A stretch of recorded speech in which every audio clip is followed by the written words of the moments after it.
Hello everyone, स्वागत है आपका जी के एग्जाम पथ में। और आज हम घटना चक्र की इस सीरीज में बेहद महत्वपूर्ण टॉपिक उपराष्ट्रपति को करने वाले हैं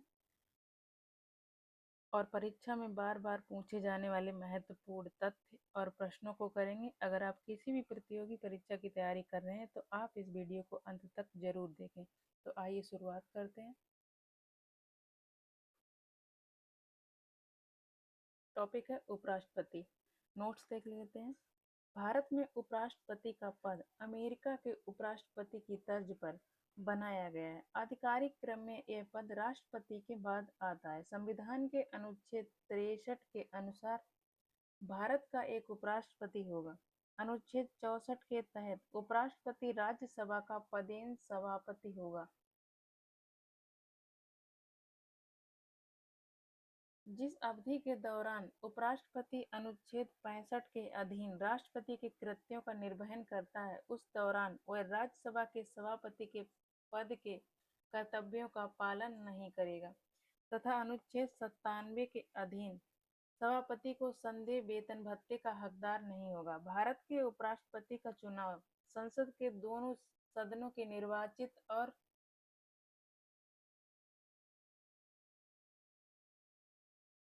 निर्वाचित और मनोनीत दोनों सदस्यों द्वारा किया जाता है। अनुच्छेद 66 के क्लॉज 1 के अनुसार उपराष्ट्रपति का निर्वाचन आनुपातिक प्रतिनिधित्व पद्धति के अनुसार एकल संक्रमणीय मत द्वारा होता है तथा ऐसे निर्वाचन में मतदान गुप्त होता है। अनुच्छेद 66 3 के तहत उपराष्ट्रपति पद के लिए योग्यता भारत का नागरिक हो, 35 वर्ष की आयु पूरी कर चुका हो तथा राज्यसभा सदस्य निर्वाचित होने की योग्यता रखता हो। उल्लेख किया गया है कि भारत के उपराष्ट्रपति को राज्यसभा के सभापति पद के लिए वर्तमान में 4 लाख रुपए प्रति माह वेतन मिलता है।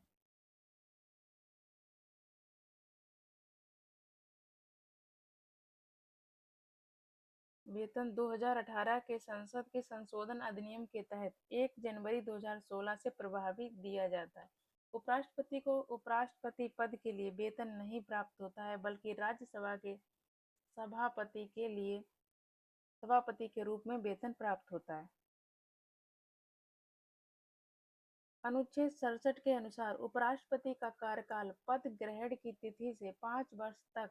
अनुच्छेद 67 का के अनुसार उपराष्ट्रपति राष्ट्रपति को संबोधित अपने हस्ताक्षर सहित लेख द्वारा अपना पद त्याग कर सकता है। अनुच्छेद 67 खा के अनुसार उपराष्ट्रपति राज्यसभा के ऐसे संकल्प द्वारा अपने पद से हटाया जा सकेगा जिसे राज्यसभा के तत्कालीन समस्त सदस्यों के बहुमत ने पारित किया है और जिससे लोकसभा सहमत है। उपराष्ट्रपति अनुच्छेद 69 में वर्णित प्रारूप में राष्ट्रपति या राष्ट्रपति के द्वारा इस निमित्त नियुक्त किसी व्यक्ति के समक्ष पद की शपथ लेता है।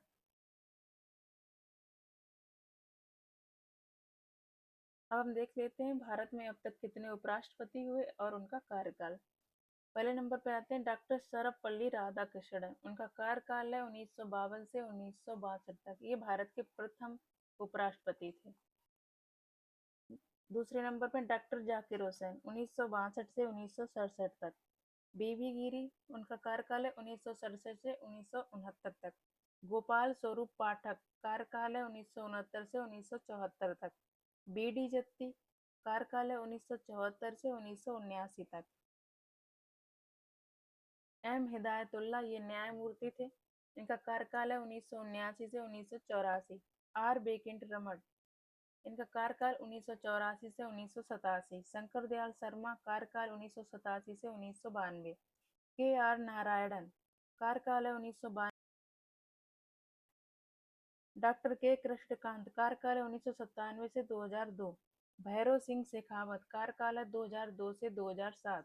मोहम्मद हामिद अंसारी, कार्यकाल है 2007 से 2017।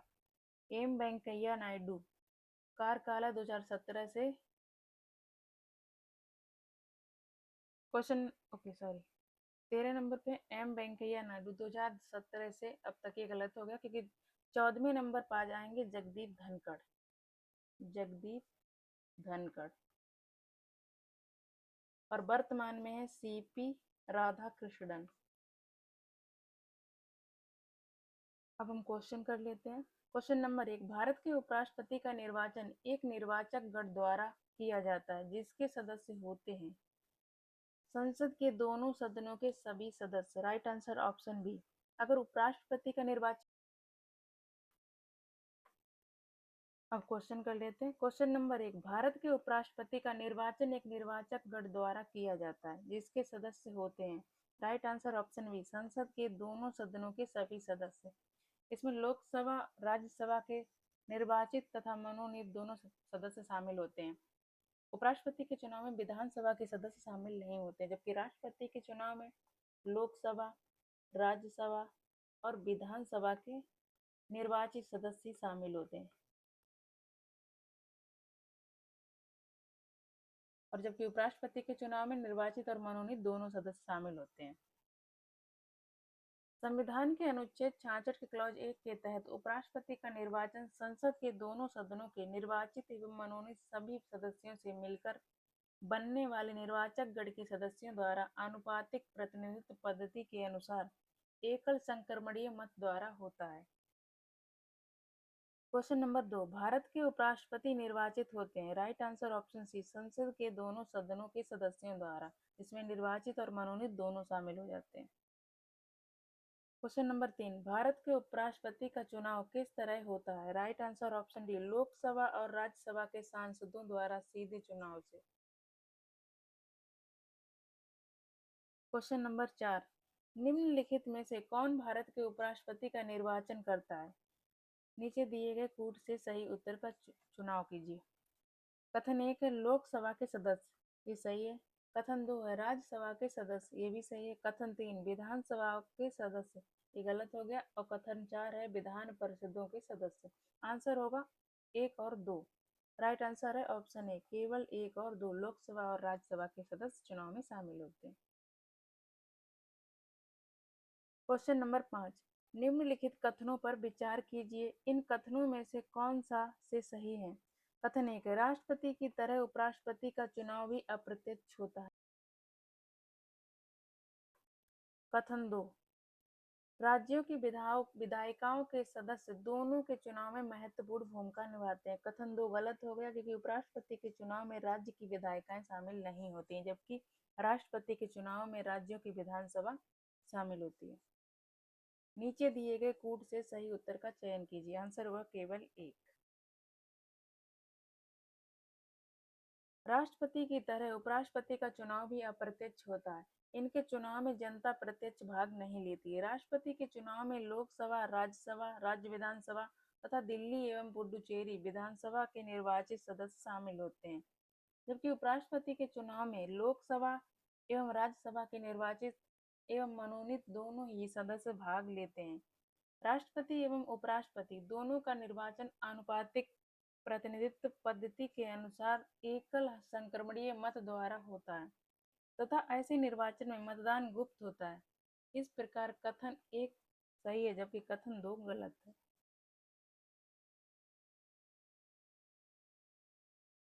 क्वेश्चन नंबर 6, नीचे 2 वक्तव्य दिए गए हैं। एक को कथन ए कहा गया है और जबकि दूसरा कथन ए, कोई व्यक्ति राष्ट्रपति निर्वाचित होने का पात्र तभी होगा जब वह राज्यसभा का सदस्य होने के लिए अर्हित है। कथन ए सही है।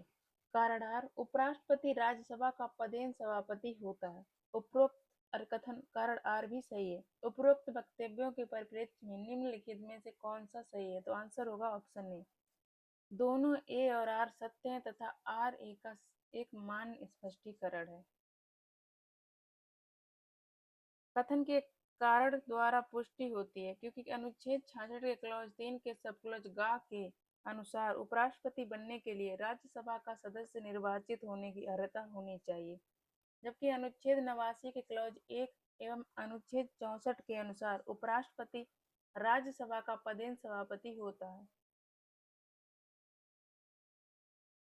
क्वेश्चन नंबर 7, राज्यसभा का सभापति कौन होता है। राइट आंसर ऑप्शन बी, उपराष्ट्रपति। क्वेश्चन नंबर 8, राज्यसभा का पदेन अध्यक्ष कौन होता है। आंसर होगा ऑप्शन बी, उपराष्ट्रपति। क्वेश्चन नंबर 9, कौन सा कथन असत्य है? ऑप्शन ए, राष्ट्रपति पद के लिए प्रत्याशी की आयु कम से कम 35 वर्ष की होनी चाहिए। कथन ऑप्शन ए सही है। ऑप्शन बी, उपराष्ट्रपति राज्यसभा का सभापति बनता है। ऑप्शन बी सही है। ऑप्शन सी, उपराष्ट्रपति का चुनाव भारत का राष्ट्रपति करता है। ऑप्शन सी गलत है। ऑप्शन डी, भारत के प्रथम राष्ट्रपति डॉक्टर राजेंद्र प्रसाद थे। ऑप्शन डी भी सही है। तो आंसर होगा ऑप्शन सी। ऑप्शन सी गलत है। संविधान के अनुच्छेद 66 के अनुसार उपराष्ट्रपति का निर्वाचन संसद के दोनों सदनों के सदस्यों द्वारा आनुपातिक प्रतिनिधित्व पद्धति के अनुसार एकल संक्रमणीय मत प्रणाली द्वारा होता है। अन्य तीनों कथन सही है। क्वेश्चन नंबर 10, उपराष्ट्रपति से संबंधित निम्न कथनों में से कौन सा सही? कथन 1, उपराष्ट्रपति बनने के लिए व्यक्ति के पास जनता के सदन के सदस्य निर्वाचित होने की योग्यता हो। कथन 1 गलत है, क्योंकि उपराष्ट्रपति को राज्यसभा के सदस्य निर्वाचित होने की योग्यता होनी चाहिए। तो कथन 1 गलत हो गया। कथन 2, किसी राज्य की विधायिका का सदस्य इस पद के लिए उम्मीदवार हो सकता है। कथन 2 सही है। कथन 3, उपराष्ट्रपति के पद का कार्यकाल उतना ही होता है जितना कि राष्ट्रपति का। कथन 3 भी सही है। कथन 4, उसको एक औपचारिक महाभियोग द्वारा पद से हटाया जा सकता है। कथन 4 गलत है। तो आंसर होगा 1 और 4। नीचे दिए गए कूटों से सही उत्तर का चयन कीजिए। राइट आंसर ऑप्शन सी 1 और 4। उपराष्ट्रपति बनने के लिए आवश्यक है कि व्यक्ति के पास राज्यसभा का सदस्य निर्वाचित होने की योग्यता हो। इस प्रकार कथन 1 गलत है। उपराष्ट्रपति को राज्यसभा में प्रस्तुत एवं सामान्य बहुमत से पारित संकल्प, जिससे लोकसभा सहमत हो, से हटाया जा सकता है। इस प्रकार कथन 4 गलत है, क्योंकि औपचारिक महाभियोग में विशेष बहुमत की आवश्यकता होती है। कथन 2 एवं 3 सत्य हैं, अतः अभीष्ट उत्तर विकल्प सी होगा। क्वेश्चन नंबर 11, भारत का उपराष्ट्रपति। कथन 1 है, भारत का द्वितीय उच्चतम प्रतिष्ठित पदाधिकारी है। कथन 1 सही है। कथन 2, उपराष्ट्रपति के पास पद से संबंधित कोई औपचारिक कार्य नहीं है। कथन 2 भी सही है। कथन 3, राष्ट्रपति की अनुपस्थिति में उसके कार्यों का निर्वहन करता है। कथन 3 भी सही है। कथन 4, राष्ट्रपति की पद त्याग, अपदस्थीकरण अथवा मृत्यु के चलते राष्ट्रपति के रूप में कार्य करता है। कथन 4 भी सही है। नीचे दिए गए कूट से सही उत्तर चुनिए। राइट आंसर ऑप्शन डी, सभी चारों सही है। भारत का उपराष्ट्रपति राष्ट्रपति के पश्चात भारत का द्वितीय उच्चतम प्रतिष्ठित पदधारी है। वह राज्यसभा का पदेन सभापति होता है, परंतु उसके पास उपराष्ट्रपति पद से संबंध कोई औपचारिक दायित्व नहीं है। वह राष्ट्रपति के पद त्याग, पदच्युति अथवा मृत्यु की स्थिति या राष्ट्रपति के अनुपस्थिति में उसके कार्यों का निर्वहन करता है। इस प्रकार अभीष्ट उत्तर विकल्प डी है। क्वेश्चन नंबर 12, उपराष्ट्रपति को उसके पद से निम्न में से किसके प्रस्ताव के द्वारा हटाया जा सकता है? तो आंसर है ऑप्शन ए, राज्य परिषद के द्वारा। संविधान के अनुच्छेद 67 के क्लॉज ख के अनुसार उपराष्ट्रपति को राज्य परिषद अथवा राज्यसभा काउंसिल ऑफ स्टेट्स के ऐसे प्रस्ताव के द्वारा अपने पद से हटाया जा सकेगा जिसे राज्यसभा के तत्कालीन समस्त सदस्यों के बहुमत ने पारित किया है और जिससे लोकसभा सहमत है। किंतु इस खंड के प्रायोजन के लिए कोई प्रस्ताव तब तक प्रस्तुत नहीं किया जाएगा जब तक कि उस संकल्प को प्रस्तावित करने के आशय की सूचना कम से कम 14 दिन पूर्व में उसे दे दी गई है। क्वेश्चन नंबर 13, भारत के उपराष्ट्रपति को पदच्युत करने संबंधी प्रस्ताव प्रस्तावित किया जा सकता है। राइट आंसर ऑप्शन डी, केवल राज्यसभा में। क्वेश्चन नंबर 14, निम्न में से किस एक की अध्यक्षता ऐसे के द्वारा होती है जो उसका सदस्य नहीं होता? Right answer option C, Rajya Sabha की अध्यक्षता। राज्यसभा की अध्यक्षता उपराष्ट्रपति के द्वारा की जाती है। राज्यसभा की अध्यक्षता सभापतित्व उपराष्ट्रपति द्वारा की जाती है, परंतु वह राज्यसभा का सदस्य नहीं होता है। क्वेश्चन नंबर 15, नीचे 4 युग्म दिए गए हैं, जिनमें से वह सही युग्म बताइए जिसके दोनों महानुभाव उपराष्ट्रपति बनने से पूर्व राजदूत अथवा उच्चायुक्त के पद पर रहे हैं। Right answer option B, doctor S Radhakrishnan और बीबी गिरी। जाकिर हुसैन जामिया मिलिया कॉलेज के प्रिंसिपल एवं शिक्षा शास्त्री थे। डॉक्टर एस राधाकृष्णन 1949 से 1952 तक यूएसएसआर में भारत के राजदूत थे। बीबी गिरी 1947 से 1951 तक सिलोन श्रीलंका में भारतीय उच्चायुक्त के पद पर थे। के आर नारायणन भी चीन में राजदूत 1976 से 1978 रहे। इस प्रकार प्रश्नगत विकल्प में विकल्प बी सही उत्तर है।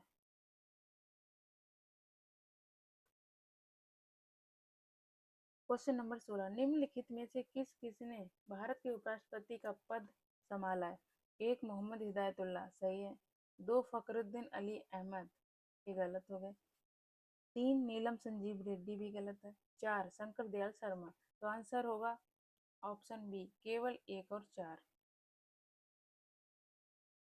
मोहम्मद हिदायतुल्लाह वर्ष 1979 से 1984 के मध्य, डॉक्टर शंकर दयाल शर्मा वर्ष 1987 से 92 के मध्य भारत के उपराष्ट्रपति रहे। फखरुद्दीन अली अहमद तथा डॉक्टर नीलम संजीव रेड्डी भारत के उपराष्ट्रपति नहीं रहे।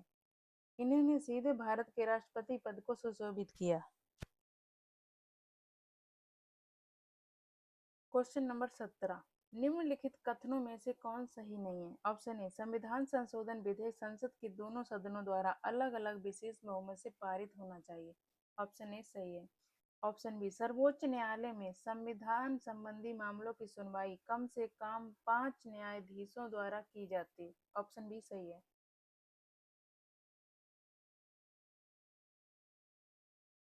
ऑप्शन सी, प्रेस की स्वतंत्रता मूलाधिकार वाक स्वातंत्र और अभिव्यक्ति स्वातंत्र में भी सम्मिलित है।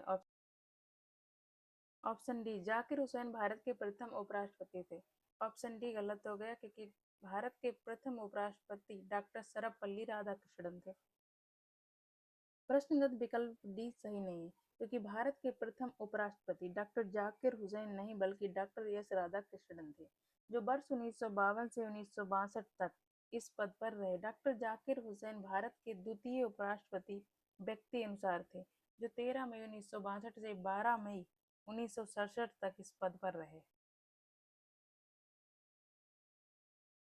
क्वेश्चन नंबर 18, मोहम्मद हामिद अंसारी को भारत के उपराष्ट्रपति के रूप में क्रमांक है? राइट आंसर ऑप्शन सी, 12वां। मोहम्मद हामिद अंसारी का भारत के उपराष्ट्रपति के रूप में व्यक्ति अनुसार क्रमांक 12वां है। मोहम्मद हामिद अंसारी का भारत के उपराष्ट्रपति के रूप में व्यक्ति अनुसार क्रमांक 12वां था। इसी के साथ क्लास का एंड करते हैं। मिलते हैं नेक्स्ट क्लास में एक नए टॉपिक के साथ। अगर आपको क्लास पसंद आई हो तो वीडियो को लाइक कर देना, चैनल को सब्सक्राइब कर लेना।